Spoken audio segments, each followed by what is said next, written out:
Hello everybody, आज तपाईहरुलाई म एआईले पहिलेको जमानामा अहिलेको जमानामा के छ डिफरेन्स, कतिको डिफरेन्स पारेको छ एआईले भन्ने कुरा बताउन गइरहेको छु। क्लियर छ difference.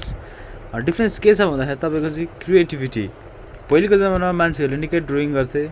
The scientist use to draw and they use to create they use to use their imaginations into real power.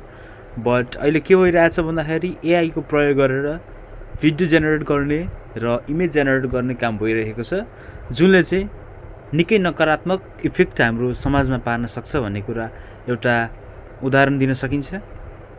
अर्को भनेको साइन्स र टेक्नोलोजी। पुरानै मान्छेहरूले बनाएको थ्योरी अहिले पढिन्छ र पढ्दाखेरि पनि विद्यार्थीहरूलाई के गाह्रो भइरहेको छ भन्दाखेरि सबैजनाले एआई युज गरिरहेछन् र एआईको पनि प्रयोग यो पनि नकारात्मक प्रयोग रहेको छ।